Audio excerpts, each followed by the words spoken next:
Hello everyone, I am Grace sir. Welcome to my channel. In this video, I will solve question number 5th of exercise 13.4, chapter 13 of class 10th mathematics. The question is, a metallic right circular cone 20 cm high and whose vertical angle is 60 degree. जहाँ हमारे पास क्या दिया गया है, एक metallic right circular cone है जो metal की बनी हुई कोन है जिसकी हाइट कितनी है 20 सेंटीमीटर और उसका जो वर्टिकल एंगल है वो 60 डिग्री। जहाँ हमारे पास एक कोन है जो मेटल की बनी हुई है और इसकी हाइट कितनी है 20 सेंटीमीटर। ये आगे कोन और यहाँ पे इसकी आगे हाइट 20 सेंटीमीटर। ये इसकी हाइट आ गई 20 सेंटीमीटर और इसका जो वर्टिकल एंगल है वो कितना है 60 डिग्री। सपोज हमारे पास जो कोण है ABC है और जो एंगल A है ये 60 डिग्री है। अब इस cut into two parts at the middle of its height, इसको क्या करना है, कोण को कट करना है, दो पार्ट्स में कट करना है। लेकिन कहाँ से करना है, ऊपर से भी नहीं करना है, नीचे से करना है, बिल्कुल इसको इसकी हाइट से सेंटर से करना है, बिल्कुल मिडल से। इसकी हाइट कितनी है 20 है, तो जो 20 का मिडल होगा, 20 का मिडल क्या होगा 10, यहाँ से जो मिडल पॉइंट होगा इसका 10 सेंटीमीटर ऊपर और 10 सेंटीमीटर नीचे, बिल्कुल इसके सेंटर से इसको क्या कर देना, कट कर देना parallel to its base by a plane parallel to its base. जो इसका बेस है ना उसके बिल्कुल पैरेलल, ये नहीं कि ऐसे टेढ़ी लाइन से कट कर दें, ऐसा नहीं, बिल्कुल इसके पैरेलल से क्या करना है, इसको कट करना है। जैसे यहाँ से ये जो बेस है ना इसके पैरेलल, बिल्कुल इसके हाइट के, जो हाइट है इसकी ये 20 सेंटीमीटर, बिल्कुल 10 से, यहाँ से इसका 10 सेंटीमीटर जो मिडल होगा वहाँ से इसको कट कर देना है। यहाँ से हमारे पास इस प्रकार से आ जाएगा, ये इसको दो पार्ट्स इसके बना देने,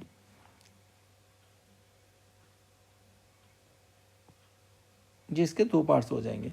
अब जो फ्रस्टम बनेगा, if the frustum so obtained, अब फ्रस्टम कैसा होगा, यहाँ से अगर इसको देखें अलग करके तो ये जो फ्रस्टम होगा इसका, ये हमारे पास इस प्रकार से आ जाएगा, द फ्रस्टम सो ऑब्टेन्ड, जहाँ पे ये फ्रस्टम बन जाएगा, इसकी हाइट कितनी रह जाएगी, अब इसकी हाइट हो जाएगी 10 सेंटीमीटर, क्योंकि जो टोटल हाइट है 20 सेंटीमीटर, यहाँ से लेकर ये 20 सेंटीमीटर है। तो यहाँ से अब कितना होगा, क्योंकि हमने मिडल से कट किया तो ये जो हाइट होगी इसकी 10 सेंटीमीटर हो जाएगी। और इसका जो ये वाला जो रेडियस होगा इसको हम स्मॉल r से डिनोट कर लेते हैं। ये स्मॉल r हो गया और ये क्या हो गया कैपिटल R। हमें इसको फाइंड करना है इसके अंदर, फ्रस्टम के अंदर, क्योंकि फ्रस्टम में हाइट और उनके रेडियस मालूम होने चाहिए, तभी हम उसका वॉल्यूम जो है वो फाइंड कर सकते हैं फ्रस्टम का। अब वॉल्यूम क्यों फाइंड करना है वो मैं यहाँ पे आपको बताता हूँ। देखें यहाँ पे तो हमारे पास ये आ गया फ्रस्टम। अब इस फ्रस्टम को क्या किया, if the frustum so obtained we drawn into a wire of diameter 1/16 centimetre. ये जो फ्रस्टम ऑब्टेन्ड हुआ, जो दो पार्ट्स में कोन को डिवाइड करके ये फ्रस्टम जो ऑब्टेन्ड हुआ, जहाँ पे ये मैंने बता दिया ये फ्रस्टम ऑब्टेन्ड हुआ, इसको क्या करना है वायर में ड्रा करना है। तो वायर को ड्रा करना है, हो सकता है ये मेटल की बनी है तो इसको मेल्ट करके ही ड्रा किया हो, तो जो वायर होगी वो किस शेप में हो जाती है, सिलेंड्रिकल शेप में। जी आगे अगर सपोज इस वायर में इसको ड्रा किया तो वायर की जो शेप होगी वो कौन सी शेप हो जाती है, सिलेंड्रिकल शेप। इसका जो डायमीटर है, जो डायमीटर दिया है इसका हमें, वो कितना दिया गया है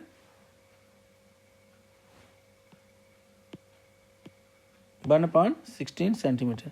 तो ये आगे जो इसको वायर की शेप में इसको ड्रा किया गया है। अब इसका डायमीटर कितना दिया गया हमें, ये वायर की शेप में आ गई, इसका डायमीटर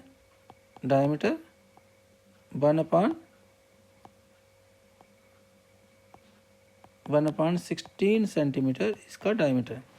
अब जब एक शेप को दूसरी शेप में कन्वर्ट करते हैं, जहाँ चेंज करते हैं, तो उन दोनों का जो वॉल्यूम होते हैं वो सेम रहते हैं। इसका मतलब वॉल्यूम ऑफ फ्रस्टम और वॉल्यूम ऑफ वायर जो है वो सेम होंगे।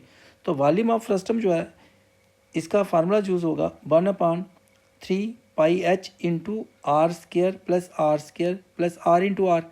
इसलिए यहाँ से हमें क्या करना पड़ेगा, इनके रेडियस को फाइंड करना पड़ेगा। जो फ्रस्टम के रेडियस है ये फाइंड करने पड़ेंगे। तो अब डायमीटर का, यहाँ से जो डायमीटर दिया है इसका वायर का, तो उसको रेडियस फाइंड कर सकते हैं हम। तो यहाँ पे जो इसका वॉल्यूम होगा वो सिलेंडर का वॉल्यूम होगा।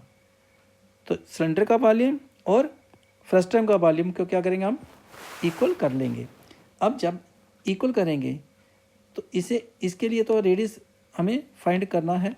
तो रेडियस फाइंड करने के लिए हम किसकी हेल्प लें, यहाँ पे देखें ये जो एंगल दिया है 60 डिग्री वर्टिकल एंगल। अगर ये एंगल 60 डिग्री दिया है तो यहाँ पे ये जो हाइट है ना इसको क्या कर रही है, ये और ये सेम है, ए बी और ए सी तो सेम है। तो ये बीच में जो हाइट आ रही है ना, अगर हम इसको ले लेते हैं सपोज यहाँ पे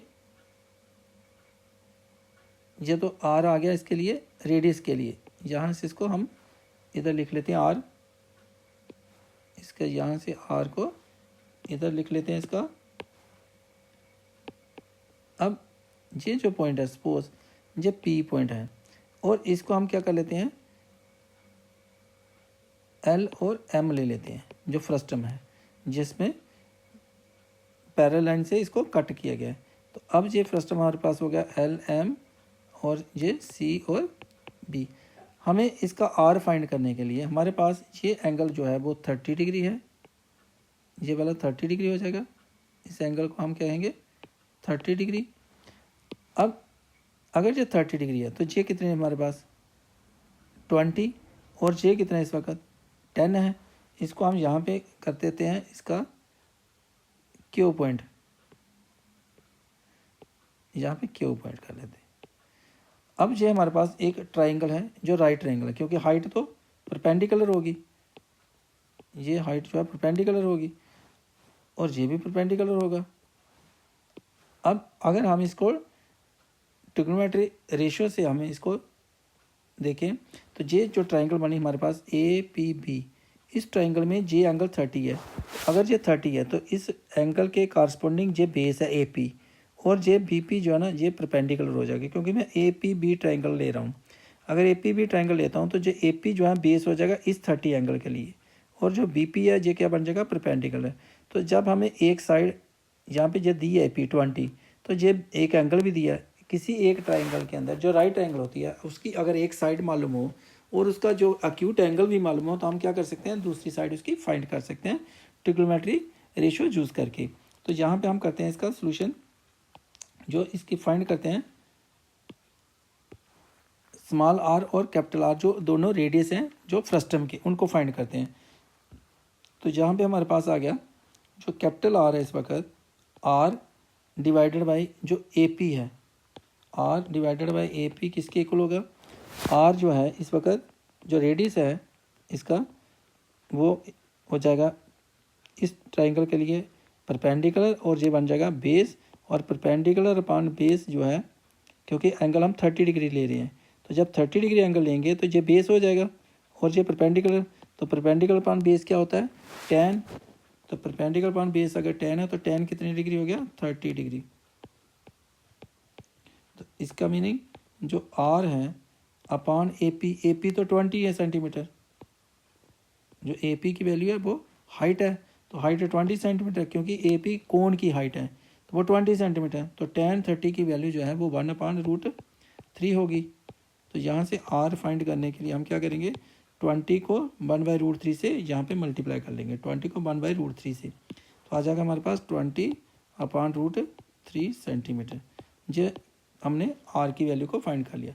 इसी प्रकार जो स्मॉल आर होगा जो रेडियस होगा सर्कुलर एंड जो है अपर वाला जो फ्रस्टम का, तो स्मॉल आर अपान क्या होगा ए क्यू इज इक्वल टू क्या हो जाएगा 10 कितना होगा 30 डिग्री ही। तो इसमें जो आर की वैल्यू आएगी स्मॉल आर की फाइंड करने के लिए आर ए क्यू कितना है हाफ हुआ है जो 10 सेंटीमीटर है ए क्यू, क्योंकि मिडल से कट किया गया है इसको, ये लाइन जो है वो मिडल से कट की है ए पी के, तो ए पी 20 है तो ये मिडल पॉइंट था इसका, तो इसलिए ए क्यू कितना हो गया 10, तो R divided by 10 centimetre is equal to 1/√3। तो आर की वैल्यू क्या आ जाएगी 10/√3 सेंटीमीटर। तो अब हमें क्या फाइंड करना है, जो फ्रस्टम का वॉल्यूम। तो देयरफॉर वॉल्यूम ऑफ फ्रस्टम क्या हो जाएगा, therefore volume of the frustum is equal to क्या आ जाएगा हमारे पास 1/3 पाई एच इंटू आर का स्क्वायर प्लस आर का square plus R into R. हम इसकी वैल्यू को यूज़ करेंगे 1/3 पाई एज इट इज़ रहने देंगे। यहाँ पाई क्यों एज इट इज़ रहने देंगे, क्योंकि इधर भी जब वॉल्यूम फाइंड करेंगे वायर का सिलेंड्रिकल शेप होगी तो इधर भी पाई होगा, तो दोनों तरफ से क्या हो जाएंगे, कट हो जाएंगे, जो कैलकुलेशन ईजी हो जाएगी हमारे पास। तो अब पाई इंटू एच कितना है फ्रस्टम का, फ्रस्टम की हाइट 10 है, वो कोन की हाइट 20 है, जो कोन है उसकी हाइट 20 है, लेकिन जो फ्रस्टम है उसकी हाइट कितनी है 10, क्योंकि जहाँ से 10 सेंटीमीटर को इसको हमने कट किया हुआ है। तो यहाँ पे आ गया इंटू 10 और इसमें आर का स्क्वायर, आर कैपिटल आर का 20/√3 इसका स्क्वायर हो जाएगा प्लस स्मॉल आर का स्क्वायर 10/√3 इसका भी स्क्वायर हो जाएगा plus R into R 20/√3 into 10/√3 centimetre cube में।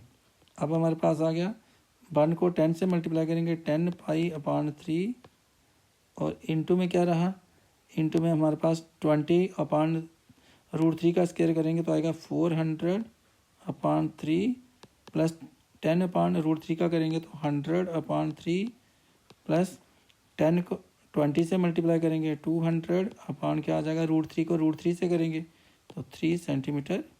यहाँ से इसको करेंगे 20 को 10 से तो 200 और √3 के √3 से करेंगे तो 3 आ जाएगा।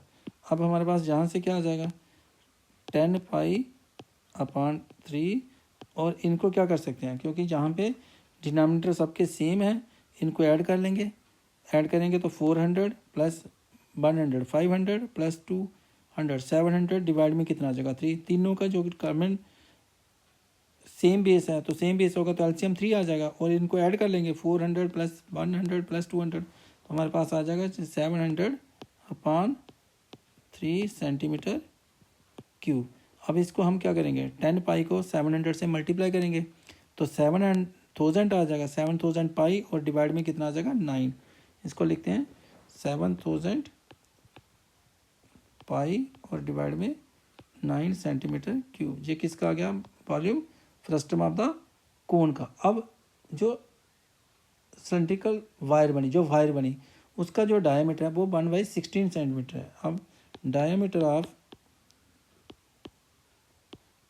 Wire is equal to 1/16 centimetre है, तो इसका रेडियस कितना हो जाएगा, therefore radius of the wire कितना हो जाएगा, radius of the wire R is equal to 1/16 को 2 से डिवाइड करना है तो इसको हाफ करेंगे तो 1/32 सेंटीमीटर आ जाएगा। अब जो वॉल्यूम ऑफ द वायर होगा therefore volume of the wire, जो वायर किस शेप में होगी सिलेंड्रिकल शेप में, तो volume of the wire is equal to πr² h। तो हमें h जो है इसकी लेंथ फाइंड करनी है, तो h जो है वो लेंथ होगी इसकी सिलेंड्रिकल वायर की, तो पाई एज इट इज़ रहेगा। r हमारे पास कितना है 1/32 और इसका स्क्वायर इंटू h ऐसे रह जाएगा जी सेंटीमीटर क्यूब में, तो हमारे पास जो आ जाएगा पाई into 1/32 into 1/32 into h centimetre cube. अब ये जो वॉल्यूम है वायर का वो किसके इक्वल है, जो वॉल्यूम ऑफ द फ्रस्टम, क्योंकि जब फ्रस्टम को हमने वायर में बदला एक फिगर से एक शेप से एक ही शेप बनाई तो दोनों के वॉल्यूम क्या है सेम रहेंगे, तो इसका होगा volume of the wire, no volume of the wire जो है is equal to volume of the frustum, volume of the frustum. तो वॉल्यूम ऑफ द वायर और volume of the frustum same होगा, therefore pi into 1/32 into 1/32 into H. H क्या है? जो cylindrical wire की length होगी, ये कोन की हाइट नहीं है। अगर हम इसको यहाँ पे लिख सकते हैं, यहाँ पे ये एच जो है, ये यहाँ पे मैं ले रहा हूँ लेंथ ऑफ द वायर, ये एच होगी।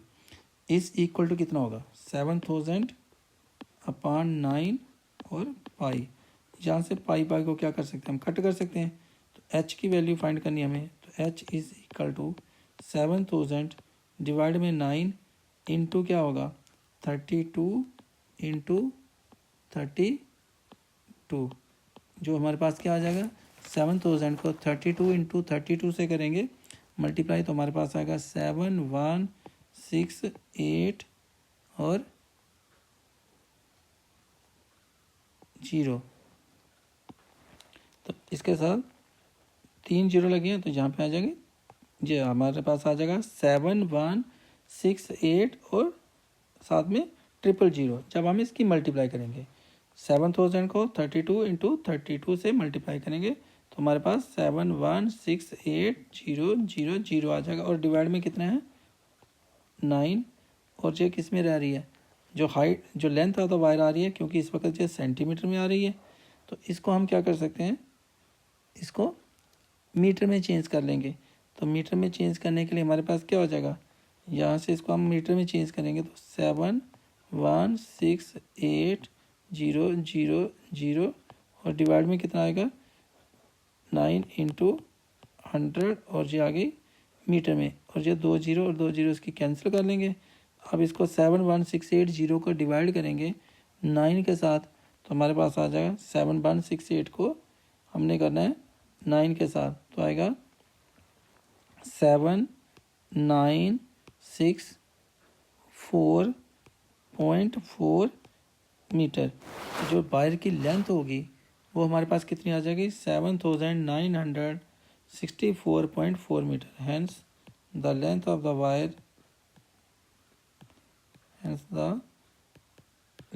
द वायर, जो होगी इज इक्वल टू 7964.4 मीटर, जो इसका आंसर आ जाएगा, जो हमें वायर की लेंथ फाइंड करनी थी।